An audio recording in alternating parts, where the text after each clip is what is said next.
this week's F word is F is for fair. Part of the Rotary four-way test is it fair to all concerned? So as you listen to today's debate and to the speakers today, and as you listen to programs that we have going forward, whether you agree with the speakers or not, please listen with a fair and open heart and mind, because F is for fair, and as Rotarians, we do try to do what is fair for all concerned. So thank you, and now I'd like to go ahead and get right to today's debate and turn it over to debate moderator, Paul Reed. Paul, over to you. Thank you, President Kyle, and welcome all to Rotary 21's debate for the Spokane City Council race for District 1, Position 2. As you can see, we are not in the studios of the world headquarters of KSPS TV, and I am definitely not the velvety voiced Gary Stokes. But if you'll forgive both those things, we should have a great program here today. With us today are two candidates vying for that seat in the general election. Nagmana Shirazi and Jonathan Bingle have been given short bios for each, and I'll read them now so we can meet them. Nagmana Shirazi is a Pakistani immigrant who moved to this area from Texas with her son almost a decade ago. She has been involved with a host of organizations, including the Peace and Justice Action League, the Greater Spokane Progress, and Refugee Connections Spokane. Shirazi has earned degrees in political science and economics, cytogenetics, and English. She says that while she felt welcome in Spokane, she learned quickly that many of her neighbors experienced the same struggles as she did when it came to finances, childcare, access to health care, and affordable housing. And that is what she would like to advocate for people who are marginalized in the community. Welcome. Jonathan Bingle is a lifetime resident of Northeast Spokane and attended both Rogers High School and Spokane Falls Community College. He has owned his own small business for 11 years, which he says has allowed him many opportunities for community service, relationship building, and charitable involvement, and to understand the need to support local businesses as the community recovers from the pandemic. He says he's committed to making Spokane the best place to live, work, and raise a family, as he is doing now with his wife, Christina, and young son, Samuel. Bingle says that on the council, he would support law enforcement and work to find sensible solutions to homelessness crisis in Spokane. So let's get on to the format of the debate for all of you online.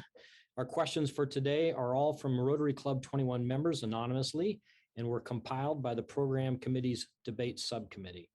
The exception to that is that each candidate has sent to me prior to this debate a single question that they would like to ask their opponent, and I will include those as well.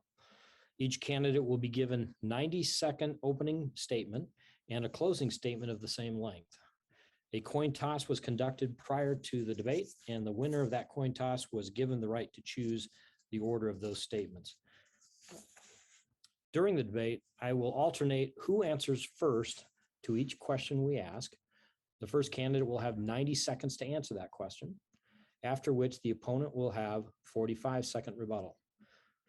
We apparently have a fancy timekeeping system into this built-in fancy Zoom arrangement, so you won't have the privilege of watching John Driscoll wave a card in front of my face the way we normally do. But I'm confident that this will work. We all love technology, right? So let's just wait and see what happens. So let's get to it. It will begin with the opening statements, and based on the coin toss, Nagmana will begin first. The floor is yours. Thank you so much for having me. Quick fun fact, I've been involved with Rotary Club in Karachi, which is District 3271, chartered in 1933, when I lived there before I moved to the States. Well, so my name is Nagmana Shirazi. I'm running for Spokane City Council to amplify the voices of District 1 and to fight for working families like mine. I want to highlight the specific needs of folks from my district, from housing, public safety, food insecurity, to access to healthcare and vaccines. I will be a voice for all who are often forgotten and left behind. As your councilwoman from District 1, I will work to address these needs. We are proud of Northeast Spokane, but we also know our area needs help to recover from the impact of COVID. That is why, if elected, I will work to ensure funds from the American Rescue Plan will go directly to renters, homeowners, landlords, and small businesses in the form of rent or mortgage and utility assistance. The city is full of folks who, despite sometimes working more than one job, live one missed paycheck away from losing their homes. And senior citizens need living on fixed income are being priced out of the city due to lack of affordable housing. We need help, and I will fight to see it through to make sure we get it. We need someone committed to the hard work needed to bring about these changes. I am ready to work for the city of Spokane and my district. I humbly ask you for your vote. Thank you. Thank you. And Jonathan, your opening statement. Yes, well, first off, thank you to the Rotary and for everybody who's watching. I appreciate your time. I appreciate you giving us the opportunity to share our different ideas and visions for the city. So my name is Jonathan Bingle. I'm running for City Council in District 1 for position 2 here. And I'm born and raised in this district. I've lived here my entire life. I did go to Rogers High School, and then I attended Spokane Falls Community College. And while I was in college, I realized, I just didn't want to work for anybody. I was going to go off and try to make my own path. And I started my business about 12 years ago. And ever since that time, I've been working for myself. During the pandemic last year, our business, which is an events and entertainment business, got hit pretty hard. I understand what businesses in my district are going through. I understand the challenges of having to work through brand new government regulations, working through your social responsibility. How do I take care of the community while also still trying to provide for my family? I understand what small businesses have gone through, and I intend to fight for them in a way that somebody with my unique experience and understanding of that has the ability to. I'm running for City Council because I want Spokane to be the best place to live, work, and raise a family. I want my city to be safe. I want it to be clean. I want when my wife walks to the park that she doesn't have to watch every step she takes because she's worried that there could be something dangerous on the sidewalk or in the park.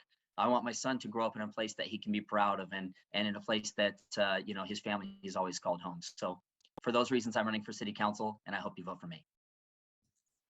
Thank you. And I hope you'll all give me grace for when I forget to turn my mute back off at the proper time. It's going to happen.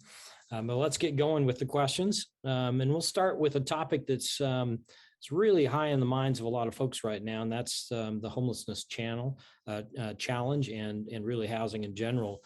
And Jonathan, we'll begin with you. What is your plan to address the homelessness challenges in our community that our community is facing? Yeah, this is probably the biggest issue here in the city right now. And my entire life I've been fighting for the homeless. My family, we're missionaries. We've done missionary work all over the world. We've gone into some of the most destitute places in the world and tried to provide housing and food and the basic needs that everybody has. And so I've seen homelessness not just here in the city of Spokane, but I've seen it around the world. And I hope that experience helps me to best bring to the table the ability to serve that population. What I also know is that in the city of Spokane, we have groups of homeless. We have the temporarily homeless, who are those who, may have had a big bill that hit, a medical bill, something like that, and it knocked them out of their housing. I want to make sure that people who are temporarily homeless have access to all the services that they need to make sure that they can get back on their feet and are leading their lives again.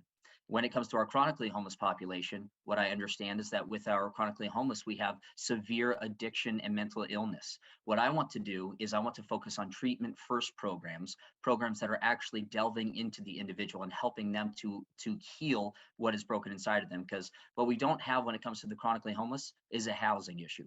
It's a human issue. And I want to make sure that we're not just warehousing individuals with significant problems. I want to help them to be the best that they can be. And that's what I would do with the homeless here in the city of Spokane. Thank you. And Nagmana, the same question. What is your plan to address the homelessness challenge? You are on mute.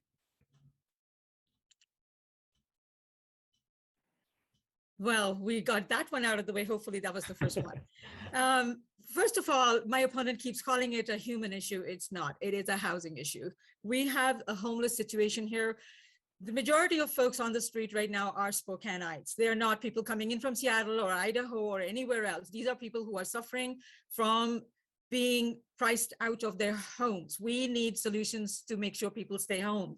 I'm looking to see if we can get upzoning or rezoning near our major arterials and working with regional partners, because homeless is more than just a citywide issue. We need a regional approach. For instance, we should probably get the Spokane Valley to build a shelter.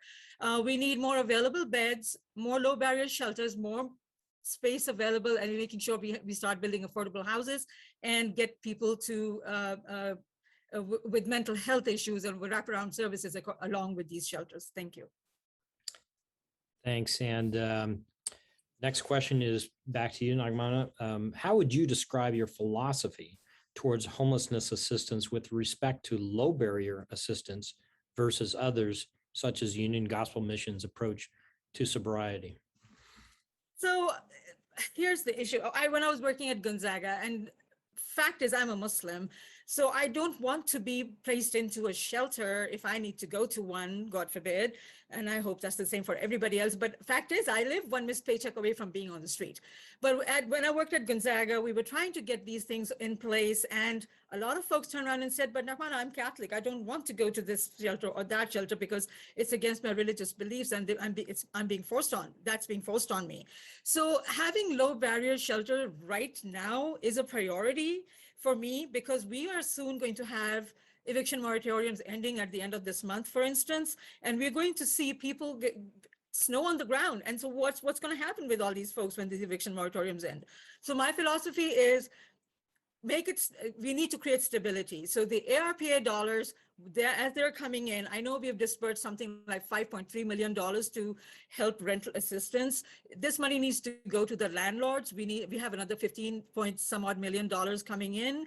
This needs to go to the landlords so that people can stay housed. We need to create the stability and extend eviction moratoriums beyond the governor. It needs to be a city thing where we can keep people housed, give them time to get their applications in, give the landlords time to get their applications in so that the money can come down to them, because right now they're all backlogged. Nothing is happening. Nothing is moving. We need people to stay housed. We need to create stability. That's my philosophy. Thank you. And Jonathan, your philosophy on the same question? Yeah. Well, first off, it is a human issue. Individuals who are chronically homeless, they didn't become addicts after losing their housing. They didn't become mentally ill after losing their housing. They lost their housing because there were significant issues that we have to help them work through. And so that is a human issue. My philosophy is I want to make sure that people have the ability to be sheltered, to not have to, obviously, be on the streets. But at the same time, I think that there are certain things that we must require from individuals. If you want to come in, come as you are. At the same time, you don't get to be doing drugs. You don't get to be drinking your life away. There are certain things that we require of you as a community, which is getting yourself into a position where you are able to provide for yourself again and not dependent on the city. Thank you. And Jonathan's next question goes to you first. Let's talk about housing in general. What strategies would you put into play to address the lack of workforce and low-income housing in our city? Yeah, so the lack of workforce is a big deal. I'm thankfully I've been working with the community colleges to help with their trades programs. I've been endorsed by many of the trade associations, the home builders, the Association of Builders and Contractors, Association of General Contractors, and they're all doing great work trying to get more people into the trades. And when our events and entertainment business got hit pretty hard last year, when I was looking at how's a way that I can provide for my family, I realized that there was significant dollars to be made in the trades. And so I became a general contractor, and thankfully that's been a very good business for us as we were waiting for our other business to get back into full swing. When it comes to things that I would change, again, we need to make it to where we can have accessory dwelling units to where you can have a mother-in-law suite in your property. Other challenges that we face in the Northeast, we have many unpaved roads. We have many sidewalk-less neighborhoods. And what ends up happening is for developers, that can be a significant hurdle to overcome. Because if you want to develop a plot of land, you also have added costs that the city, expects you to do, which is in putting in sidewalks, paving roads. And I want to make sure that we have the ability to create housing without a lot of city, city regulation that is hindering our ability to build the housing. Because if you ask somebody, would you rather have a house and a dirt road or no house? They're going to want a house.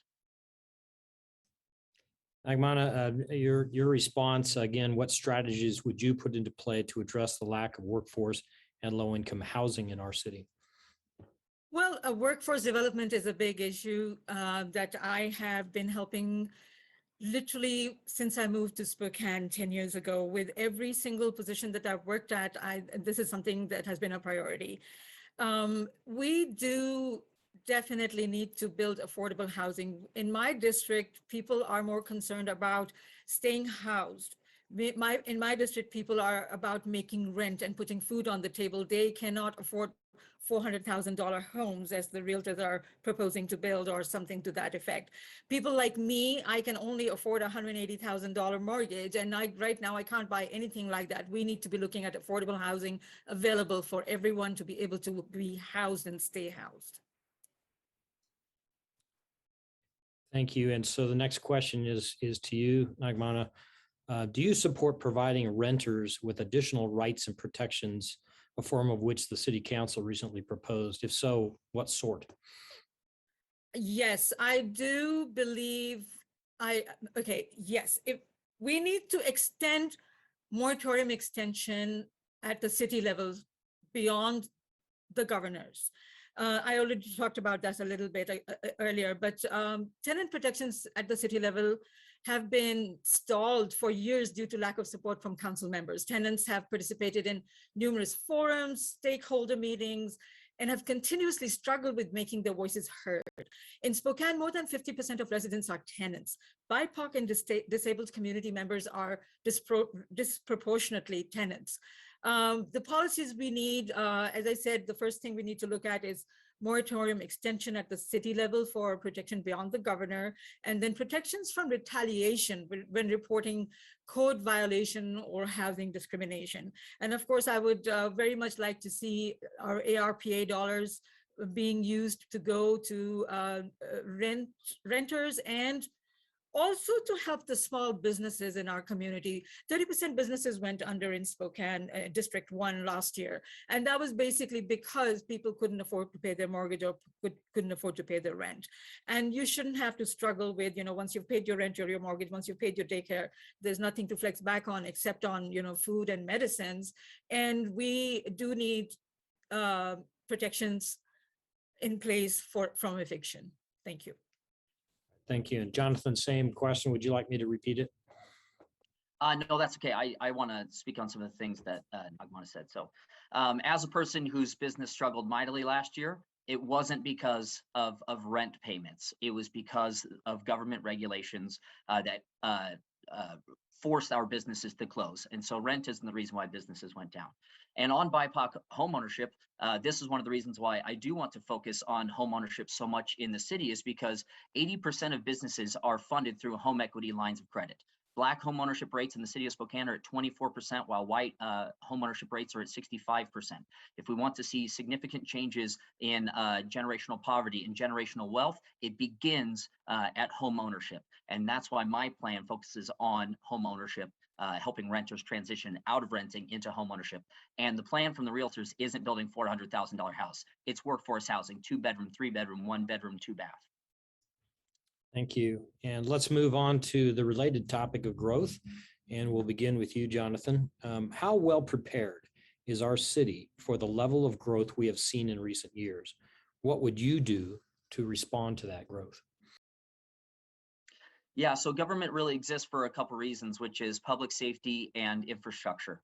For years, we've seen our roads failing us, and one of the things we need to make sure that we're doing with the money that we're receiving from the city, and we're going to see a significant increase in property tax rates, as we've seen property values, almost double in the last 5 years. What we need to be doing with those dollars is we need to be focused on roads. We need to be focused on, we have the north-south corridor that's going to be coming in into my district in the next 6-7 years, and we're going to need to know what are the entryways into the city, how are we going to be building and planning for the future.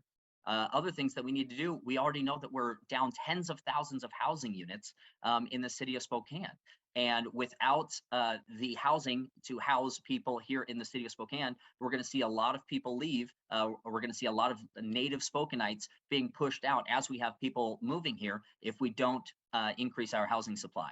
One of the things that I would do on the city council is number one, I would stop voting against developments. There are secondary concerns for sure, but the primary concern right now is people are suffering as their rents are increasing, and we need to make sure that the supply exists to meet the demand. When it comes to that, again, focusing on homeownership to help people start to build generational wealth and have an inheritance to pass on to their children is a big deal. Tens of thousands of units short for a good 15 years. It's far past time that we have somebody like me with my ideas to be on the city council pursuing those. Thank you. And Nagmana, same question. How well prepared is our city for the level of growth we have seen in recent years, and what would you do to respond to that growth? So I don't believe we are ready for the growth and for the influx. I know Spokane is, it's feeling fuller. There's lots of people. We're continuing to draw people to our area because at the end of the day, we are the largest city between Seattle and Minnesota. So we need to build more affordable housing and respond to the growth already occurring and be prepared for even more. Spokane is a great city, which is why I came here and have lived here for a decade. And other people in other areas realize the value of living here as well. So which is why they're attracted. Our infrastructure is not currently capable of handling an influx indefinitely. We need to continue to invest in infrastructure, particularly in District 1. All right, thank you. And next question is back to you, Nagmana. What are your thoughts on the role of the Growth Management Act and how it plays in managing growth in our city? Is it helping or a hindrance? The Growth Management Act looks to develop in different areas of the city. I am more concerned about District 1 at the moment. We've already talked about how much we need to invest in the northeast of Spokane, especially the industrial park area, and the roads and the 61 miles of unpaved streets and roads, for instance, that we need to be ready for all this growth that's going to be coming our way, and we want to develop it so that small businesses can flourish. So District 1 is the largest generator of sales tax for the entire city of Spokane. We need to be more upfront about how we are going to make it happen so that we can continue to be that funding source for the rest of the city. Thank you. Thank you. And Jonathan, same question. Yeah, well, also being focused on District 1, the Growth Management Act is a big deal. So the Growth Management Act, again, artificially restricts the amount of land that we can use to develop here in the city. And right now with the current agreement that we have with the county going through 2025, the Growth Management Act significantly restricts the amount of available land, which was meant to encourage density. Unfortunately, our city council continues to turn down developments in places like downtown where we would build, 12, 24, 40-story apartment and mixed-use buildings so that we can actually have the density that we're trying to do. The problem is that you can't have the Growth Management Act and also be turning down developments. We have to choose one, but currently we're choosing not to do either one well. Thank you. And let's move on to budget and finance. And Jonathan, you'd have that first question. The mayor has introduced her 2022 budget. What do you think of it? I think there's good things and bad things in there. Again, one of the things that I don't like in the budget is there's a brand new $4.3 million homeless shelter that she has proposed in there. And the thing is that while we do have a housing issue, the people that we're trying to house, it's not a housing issue. We have a human issue right there. And what we need to be doing is we need to be using the dollars that we're spending on the homeless to actually address the issues on the inside of them. By some estimates, we spend $100 million on homelessness in the city of Spokane. $100 million would build a lot of housing. The problem is that, again, there are issues that we need to address with our chronically homeless. When it comes to the rest of the budget, I think some of it is very good. I want to make sure that, again, we're focusing on roads, that we're focusing on, taking care of the individuals here in the city. Yeah. Thank you. And Nagmana, same question. What do you think of the mayor's proposed budget? So I feel that low barrier shelters in the budget are a good first step.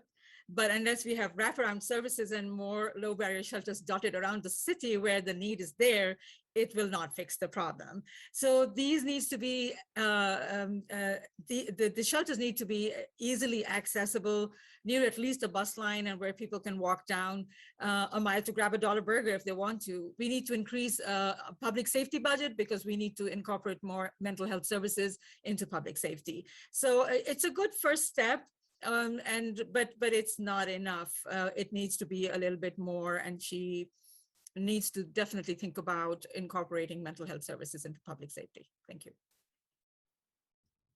Thank you. And next question to you, Nagmana.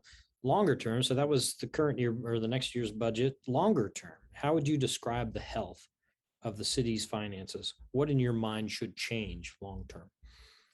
So we have shortages, for instance, in our public safety system. We need to upgrade it. We are overburdening our public safety and first responders. We need to make sure they have the tools that they need to do the job properly. Proper staffing to alleviate the burden of understaffing. Response times are affected because we don't have enough people and we don't have enough officers and first responders. It's an issue for our constituents. We should be sending police out with mental health counselors, bringing more training to our EMT staff and firefighters, for instance. And definitely we need to be investing a whole lot more in infrastructure. I know we have a good sustainability action plan in place, but that's again a first step for the ecology and economy of our system, of our society. We need to be thinking more about a sustainable society, a circular economy. We definitely, I am in favor of hybridizing our fleet, and that infrastructure, in my mind, what it looks like a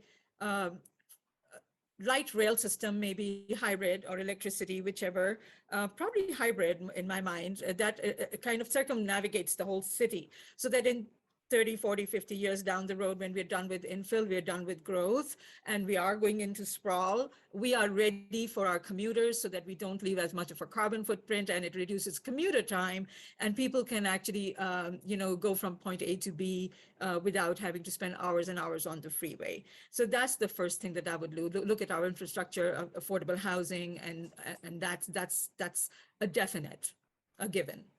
And Jonathan, same question. How would you describe the health of the city's finances long term and what could change or should change?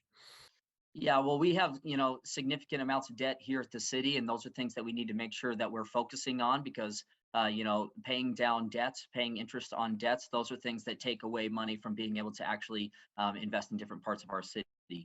Right now, I have a 1.5-year-old son. I don't want to be taking money from him and his friends and his generation to do things that we need to do now. I want to make sure that we're focusing on paying down our debt. And I also think that we should increase, the police budget. I think it's interesting to hear my opponent now say that she wants to increase the budget of the police, when her tune for the last 2.5 years has been that we need to defund the police. We currently have 9 out of 10 when it comes to mental health counselors that the city would like to see. We're only 1 short. We need to fill that, but we also need significantly more officers to keep our city safe. Thank you. Next question is to you, Jonathan. What priorities would you place on spending? We've talked a little bit of this already, but spending the some $80 million the city is expected to receive in American Rescue Plan funds. Mm-hmm. Yeah, so as the money is coming in, again, the real difficulty with saying exactly what we would do with the money is that we still don't know all the guidelines from the federal government. So until we know all the guidelines, all the strings that are attached with the dollars, it's really hard to say this is exactly what I would do with it.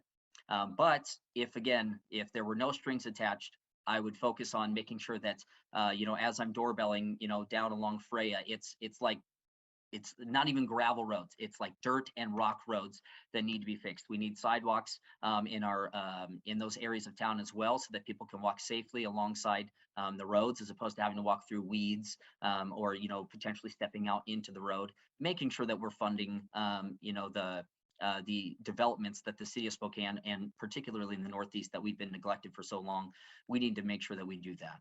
From a philosophical standpoint, again, with understanding, budgets and how to deal with that because of my my business experience. One of the things that we need to do is we need to make sure that we are not spending money and creating programs that require future tax burdens and is a future burden to the city of Spokane. These monies are intended to be one-time dollars. We need to make sure we're taking our time to think through how we're going to spend this. We don't have to spend the money until 2024, and it doesn't have to be fully reported to the government until 2026. We have some time to think through and be smart about this money. This is a once in a lifetime boost. We need to treat it as if it's a really big deal.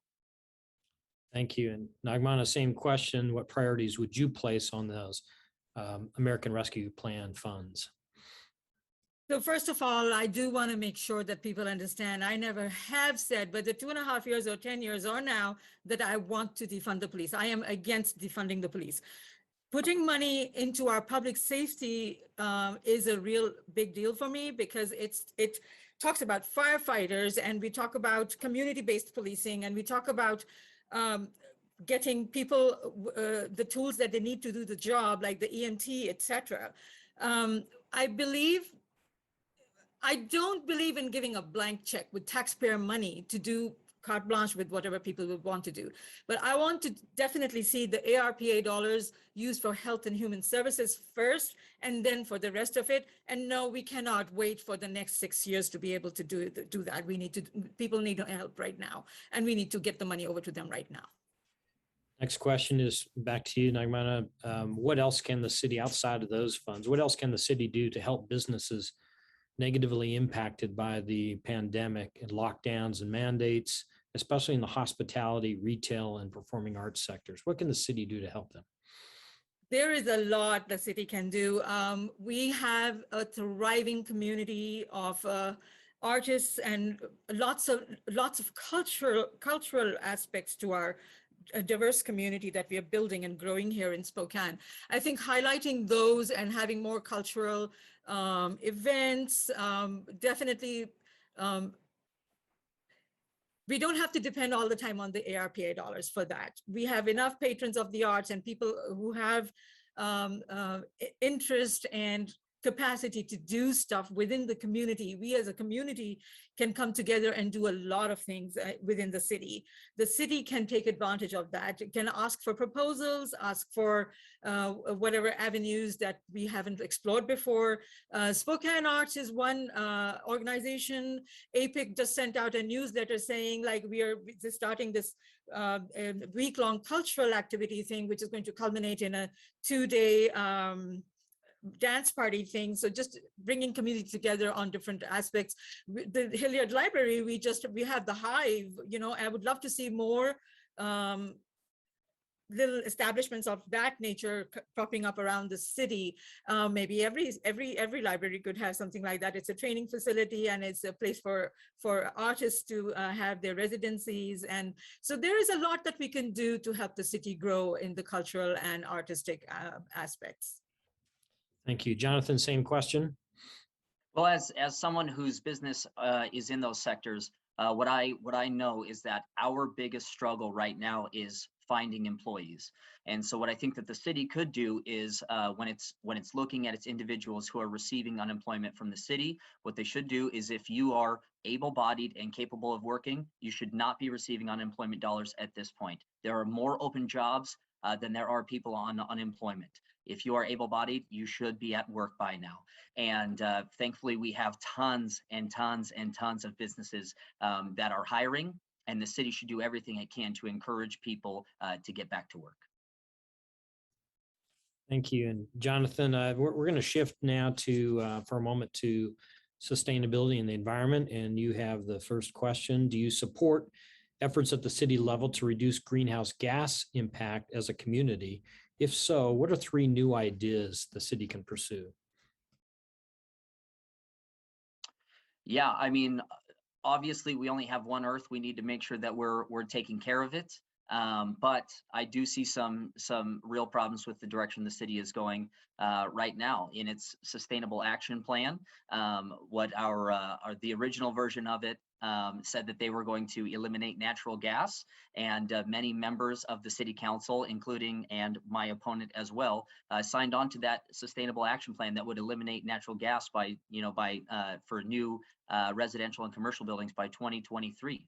That's a significant burden for the city, and particularly people in the Northeast, where we already have people who are pretty behind on their utility bills. The trouble is that where they're behind on their utility bills in the wintertime, their utility bills would also skyrocket, creating another unnecessary burden on the people in my district. I'm personally invested in many solar technologies because I understand that the sun is the future. The amount of energy that the sun produces, that the plants on Earth capture every year, is enough to power it 3 times over the amount that they capture in one day. And so I support the city pursuing those things so long as it doesn't produce an undue burden on the community. Thank you. Nagmana, same question. Do you support efforts at the city level to reduce greenhouse gas impacts of the community, and in what ways would you pursue?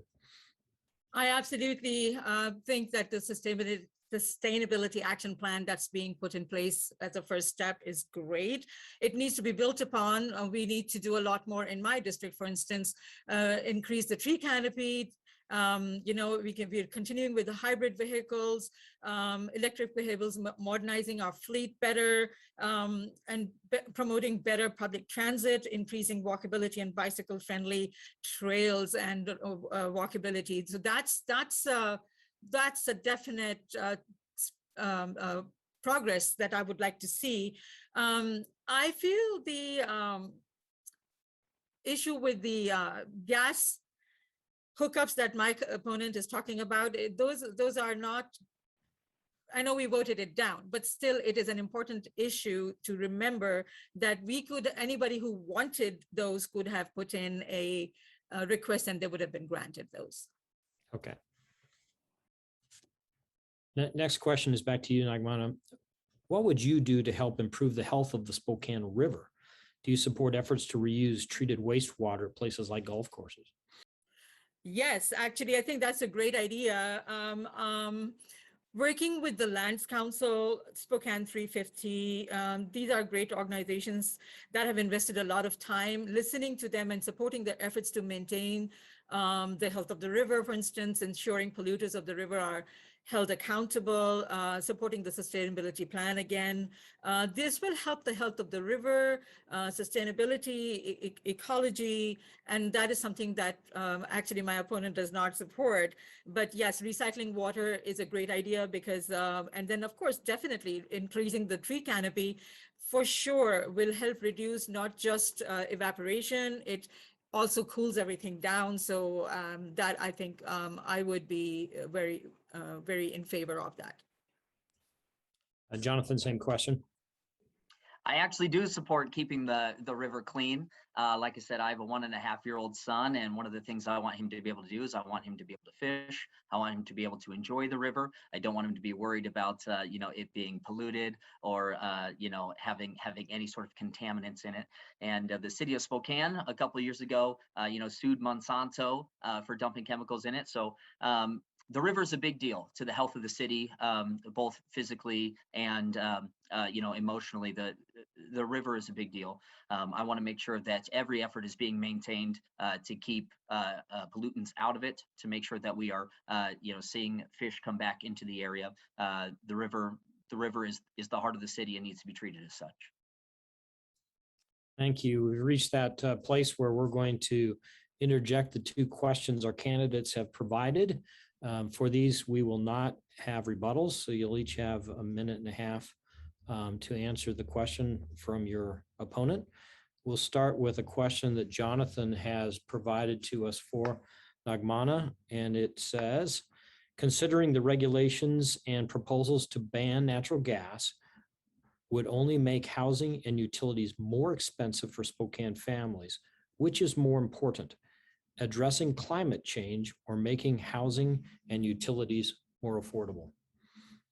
We have ways of making housing more affordable and greener without having gas hookups. again, it's an option and it is there. And if the people want it, then that it is available to them, definitely. But we definitely need to be looking at better options that are making our state greener. We need to remember, the more we frack for gas, the more we cut across sacred lands, and the more we pollute our river, it is only going to end up making worse issues for us as we go forward. Maintaining the fact that, we are looking at climate change, we need to look at global warming, we need to be a sustainable society, we need to be a circular economy. These things are so important to being carbon neutral by 2050, as we are, as our state has been saying. Our governor is invested, our city is invested in this plan. We need to move forward with this. Gas is just one thing. Why are we fixated upon gas? There are many other options. Making buildings greener and making buildings more energy efficient is where our focus needs to be when that comes to that. But just gas is one thing. Why are we fixating on it? We need to, if that's what we need to move away to be carbon neutral by 2050, by having wind and solar and hybrid, that's what we need to be doing and thinking about. All right, thank you. And this question from Nagmana for Jonathan. We had an important climate change forum at Gonzaga, one of the largest employers in this district, and you declined to attend. You also declined an invitation to the low-income housing forum in the midst of a housing crisis. Isn't it important for candidates to be accessible and let the voters hear your opinions at these events? Absolutely. And my phone number is 509-850-0736. If anybody has any questions for me, I would love to answer them for you. I do own a business. I was not able to quit my job to focus on campaigning the way that my opponent was. But as I'm working and providing for my family, remember, my business was pretty decimated last year. Not only was it decimated, we didn't receive federal funding. We didn't qualify for the money. We didn't receive state unemployment because we're corporate officers and we don't report hours. And so we didn't receive unemployment. And by the time different things had come around, I'd already started a new business to provide for my family. And so while I do want to be at these forums, I do want to hear everything that you have to say. I do want to communicate to you my heart for this city and the way that I can actually help to bring about positive change in the city. My first and most important priority is to provide for my family, because my wife is a very qualified woman, but what she wants to do is she wants to be a stay-at-home mom. And I want her to be able to do whatever she wants to do. And so that requires me working very, very hard. And unfortunately, that means that right now, while I'm not being paid to work for the city, I have to make money somehow. And so I am truly sorry that I missed those events. I try to make as many as I can, but my first and most important priority will always be taking care of my family. All right, let's get back to our regular questions, and we're going to turn to public safety. And Nagmana, you'll have the first question. There has been significant publicity regarding the police in response to racial and cultural differences. What can or should the city do to address this? Well, the first thing we need to do is to make sure that we have people of different backgrounds, different voices, different perspectives, and different experiences who are part of the city structure, government structure. That's where one of the reasons why I'm running is that I would love to be able to provide part of that perspective, or at least a slight inkling into how that works. We need to be listening to our constituents. We need to be listening to our diverse population. Our Black, Indigenous, people of color communities have more stakeholders involved in the decisions that the city makes. We are not doing the job that we need to be doing. We need an independent office of the ombudsman. I am fully committed, and I've been working on it for the last 2.5 years, to help develop and have the city fund a center where we can bring people together and have different resources available for them. This shouldn't be something that needs to be thought about refunding every year. It needs to be ongoing and thought about as an incorporated entity within the budget every year. And I would like to see the Office of the Ombudsman housed in there, and resources for people, whether we look at lower income demographics getting lower rate loans, stuff like that. So translations, forms, whatever it is that they need. So like a resource center. Okay, thank you. And Jonathan, same question to you. Mhm. Yeah, I think our police department is doing some really good work in this department. You know, in the early 2010s, our police chief was invited to President Obama's DOJ to discuss the programs that we were really pioneering here in the city on how to interact with with groups in this town. Some of the things that I think we do really, really well is the Police Activities League, where police are interacting with young people throughout the city to introduce themselves and to show themselves and to create relationships, so that people, when they interact with the police their first interaction isn't a negative one, it's a positive one, and they understand that the police in our city are here to protect and to serve and to give their lives for them if necessary. Thank you. And Jonathan, the next question goes first to you. What are your thoughts on recent law enforcement reform passed by the state legislature? Yeah, you know, again, being somebody who's very pro-police, I understand that police need guidelines, as everybody needs guidelines. I'm proudly endorsed by the sheriff. I'm proudly endorsed by the Spokane Police Guild, because I understand what they're going through from a public perspective. Some of the reforms at the state were very bad, very detrimental to the health and safety of the community. For example, the state legalizing possession of drugs is very bad for the state. Drug use is not good for an individual. If you're caught, with a certain amount on you, right now it's not a problem. And I think it's a big problem for the community to have that amount of drugs in the community. And it's what we have right now. We have an opioid crisis that's going on. Fentanyl is ravaging our communities, and the state just made it easier to destroy lives. I have a big problem with that. One of the other bad reforms that were passed this year was switching things from going from suspicion to probable cause, from reasonable suspicion to probable cause. Now our police can't intervene in certain instances before a crime is committed. They have to wait until the crime is committed, when we could have stopped that. We could have saved lives. And so when it comes to police reform, things that are going to make our police better, I'm all for, and I think that we should pursue those things. The ones that the state has adopted are not those. Right, thank you. And Nagmana, same question, your response to the recent law enforcement reform passed by the state legislature. I think it's a good first step. Again, we need to build upon them. I'm all for accountability. I'm all for transparency. We really need that to be able to move forward as a community. We have seen too much distrust coming from both sides, and we need to stop. We have to acknowledge racism. We have to acknowledge that Indigenous and Black people do get picked up far much easier. I have a brown son, so I feel that. I know what it feels like as a brown mother when my son goes out for a burger late at night or something.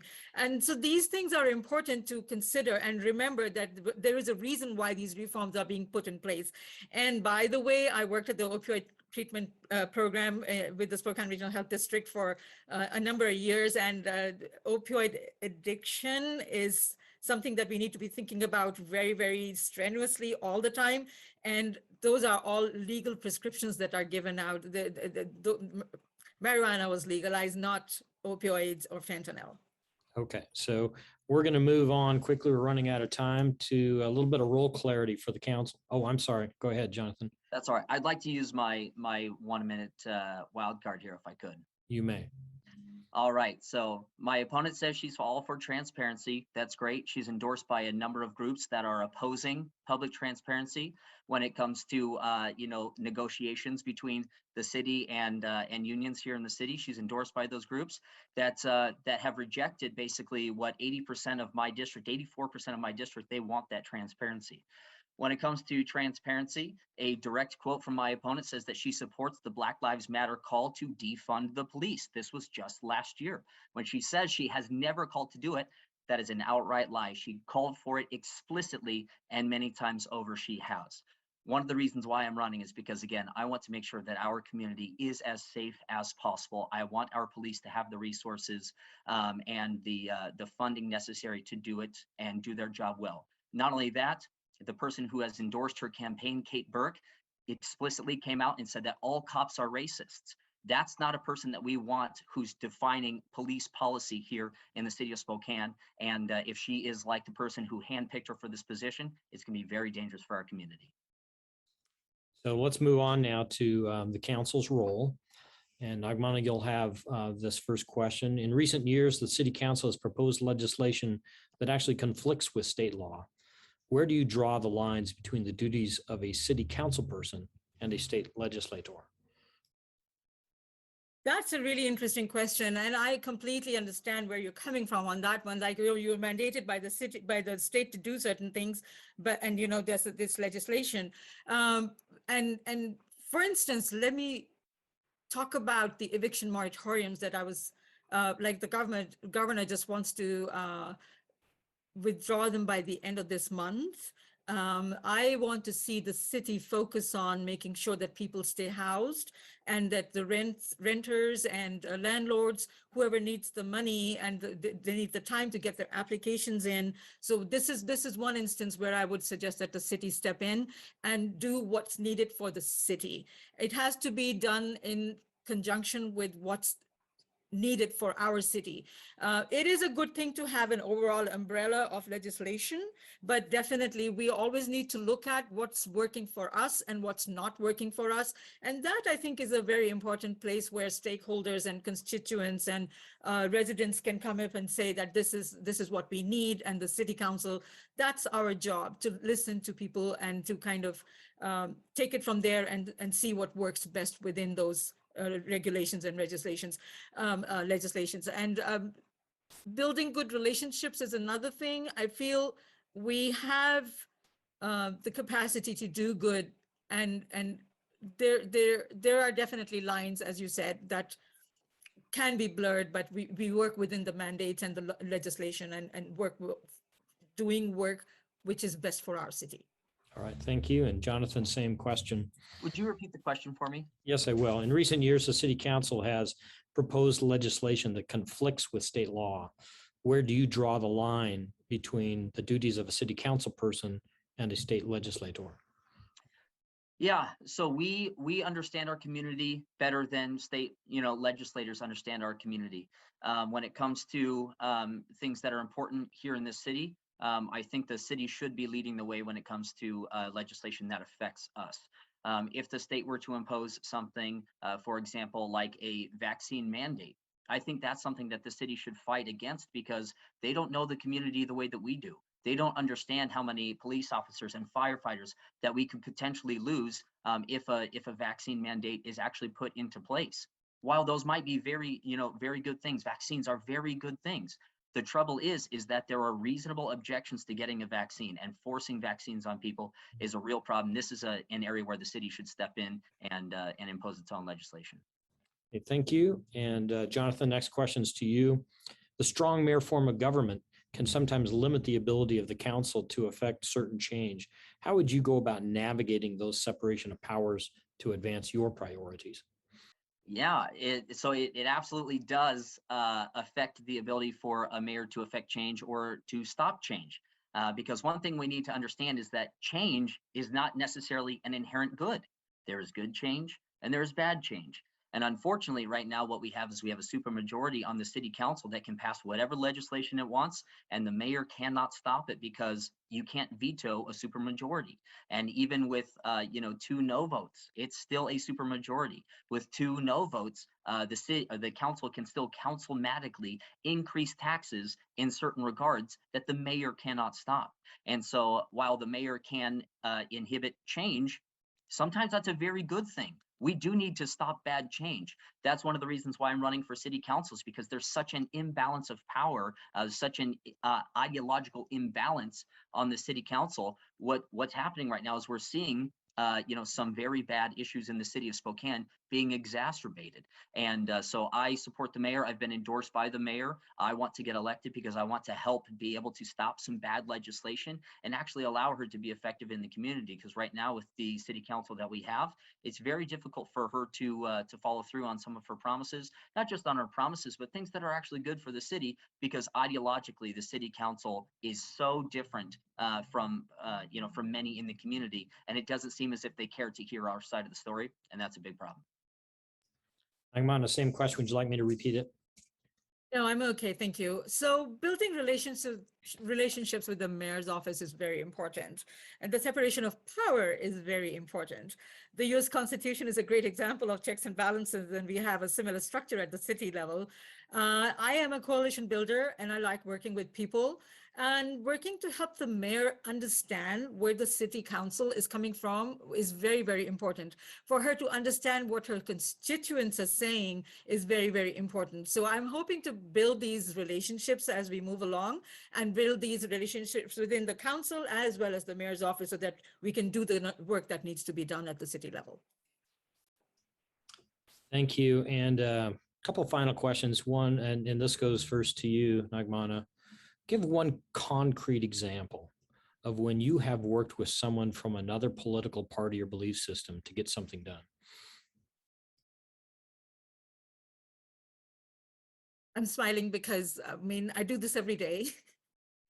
I'm Muslim, and so my ideology can be different, but thankfully it's not that different, because Catholicism and Islam are actually very, very closely aligned, and we believe in a very, very, I mean, it's very tiny, the difference, and that I feel is very, very small. But mainly I work pretty much every day with people who are not from my neck of the woods. I'm an immigrant. I was born in a different culture. I've lived and worked on 4 different continents. So I have learned to navigate around that on a daily basis. I do that every single day. I'm a person of color. I'm a minority. You name it, I'm different. Whether it's, I'm not even talking about Republican or Democrat, I'm progressive leaning, yes. But that doesn't mean that all my ideology and every single thing is totally in one aspect or the other. My philosophy will always be for the good of the person, for the good of the human. And that's, I think, that's one of my strengths. I look at people and I build relationships, and that's where I work from. So whether it's my ideology or everything, it does get in the back, but it is, it gets backfiled. But where I come from is a place of service and humanity. Thank you. And Jonathan, same question. Yeah. So, growing up in church world, you deal with people of all ideologies, because, Jesus is universal. And so my entire life doing mission work, around the world, doing mission work here in the city, we were all united in this cause, which is that we want people, to have everything that they need. We want people to be housed. We want people to have food. We want people to be safe. And so my entire life is the exact same, where everything that you do with people of common cause, and deferring causes in different ways, working with people to make sure that others are in the best situation possible is really great. A woman, many of the women on my campaign do not think like me, and I did that intentionally, because what I want people who think differently than me, that have eyes to see things that are different than me, because I don't see everything, and I truly want to be the best that I can be. Thank you. And Kyle, do we have time for one more question, or do we want to go to final comments? It's like a minute to the hour, but I'll let one more question go. Okay, thanks. This isn't on the list, but it's one I like to ask in these venues, and that is, and no rebuttal is necessary. I would like each of you to say something nice about your opponent. We'll start with you, Jonathan. Absolutely. So Nagmana, as we talk, we are very friendly. We're friends. Nagmana and I have shared many, good moments talking about different things about life, and religion, and I do appreciate that about her. When my wife gave birth, Nagmana brought us dinner multiple times, And you know, when you're in that situation, it's really nice to see that level of care that she had for me and my family, and that's something I'll never forget. Something I really appreciate about her. And again, being people who did missionary work, our family did a lot up in the Punjab region, which is you know, in between right where India and Pakistan meet. And so the food that she made for me was very delicious, Pakistani food. As a matter of fact, I think I even joked about her, hey, let's open a restaurant together. But it reminded me of my childhood, you know, in a moment where we're very tired, you know, we're fatigued and those kinds of things. It was a special comfort in that time. And so for that, I really appreciate Nagmana, and I thank her for doing that. Thank you. Mhm. Nagmana, it's your turn. So Jonathan omitted to say that he actually reached out first. That was very kind of him during COVID, because we are also Facebook friends and we are friends outside of all this craziness going on right now. The campaign trail is just totally, oh my gosh. But I met him at the Hilliard parade during my 2019 run, and he had told me about his missionary parents and having spent his part of his childhood during you know, in the Punjab region. And that's how we connected, was on the basis of food. And I'm a big foodie. And he reached out to me during COVID. I put a Facebook post up saying something to the effect that I was worried because my son is immunocompromised. He has asthma, and I didn't want to step out of the house, my apartment, to go down to pick up groceries and things. And I just remember putting something like that up. And he immediately called me or texted me, and he said, hey, I'm headed down to Winco, which is right by your place, and I can bring you some stuff. And I'm going like, no, let's not do that. And he's like, no, I'm going to bring you stuff. So I gave him like a list, I think, of 5 things, and he added a few other things, and he left it at my doorstep. I thought that was so kind of him to, you know, reach out to me as a neighbor to say, here, let me bring this back to you. And he was standing like 30 feet away, and I'm like, here, take the money. And he's going like, no, I don't need money for this. And so I said, okay. So in my mind, I was reciprocating in kind, you know, reciprocating his kindness. And of course, you know, there is life after campaigning. We all live in the same community, and we both care passionately for District 1. So that's really important. Thank you both for that. And I see Kyle's, he's gonna fire me, right? So we need to get to our closing statements. Be as brief as you can, but you do have 90 seconds each, and we'll begin with Nagmana. So thank you again so much for allowing me to come in here and asking me these wonderful questions, so that people can get a better feeling of what I'm about and what I'm trying to do and my vision for Spokane. Suffice to say, I am running to bring diverse voices and people who have been left behind and marginalized to the Spokane City Council. People like me, people who I'm connecting with at the doors, people who are living one missed paycheck away from being at the on the street, people who work 2 or 3 jobs and are still finding it difficult to make ends meet. And I am one of those folks, to be honest. And no, I haven't just quit my job to concentrate on my campaign. I do have something lined up, but I had the grace, I was given the grace and the ability to wait a month and a half before I can start something new. Thank you, God, for that. The main thing to know about me is that I am willing to work very, very hard, bring my ethics of being an immigrant who works 3 times harder than normal people do. Seriously, there are studies out there, you can go and check it out. But I want to work for the city to make a better place for all our children, for everybody who lives in Spokane District 1 and specifically, and also all around the city, because when you're on the Spokane City Council, you're not working for just one district, you work for the whole city. So I will hope to do that by building collaboration and being a communicator and a team player.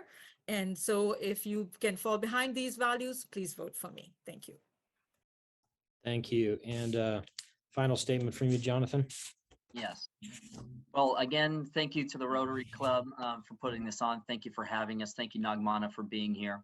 And again, my name is Jonathan Bingle. I'm running for City Council because I want Spokane to be the best place to live, work, and raise a family. You know, I was born here. I was raised here. I've gone through the system. And as somebody who's grown up in the Northeast, one of the things that you understand is there's a feeling in the Northeast, and it's not unwarranted, that oftentimes our community is treated, you know, lesser than the other 2 districts in the city of Spokane. Firsthand, I've seen it when, we were fighting for Rogers High School to get the renovation that it got, because they were going to pass us over yet again, for a school on the South Hill. But our family fought to make sure that Rogers got that money, that we got that renovation, and we did. And thankfully, I was the last class to go without a renovated high school. And I'm proud of the work that we did there. In that same way, I'm going to make sure that the Northeast gets its seat at the table, that it has an advocate that understands its history, understands, the mentality of the people here, the economic status of the people who are here. And I'm going to make sure that we don't get overlooked. We are going to be treated as equals at the table. And if you want a safer city, if you want a cleaner city, if you want to live in a city that you're proud of to raise your family, then I would encourage you to vote for me. Thank you so much. And that concludes our debate. Thanks to both of you, not only for being here today, but for your willingness to serve our great city. Best of luck to both of you. Back to you, Kyle. All right, thank you very much, Paul. And I got to say, Paul, I really appreciated that last question because it rolled right into my F is for fair. And it was really nice to hear both candidates say that, because one of my favorite pictures is a picture of Ronald Reagan and Tip O'Neill with their arms around each other enjoying a beer. And the story is that they used to argue policy differences at the White House and then walk over to a local bar near the White House and watch Monday Night Football because they really liked each other and respected each other, even though they disagreed politically. And the statesmanship really is important. And we really appreciate you, Nagmana and Jonathan, for being good statespeople and for joining us today to let us, the Rotarians, hear your debate. And we're truly honored that you chose to join us today. Thank you also to the debate subcommittee and the Spokesman-Review Northwest Passages for hosting. Much appreciated. And don't forget, we are still in the midst of our RCS campaign. So Rotarians, please do donate to RCS. And we'll be back to our regular Rotary Zoom meetings next week. So look for the link on the Monday e-news. Next week's program is Maggie Yates and Janae Ball from the Spokane County Bar Association. So please do remember, F is for fair. Please keep that open heart and open mind as you listen to these debates and these programs in the future. And we thank you for your service to Rotary and for being the power of one and for attending today. And Paul, once again, thank you for hosting the debate. We are adjourned.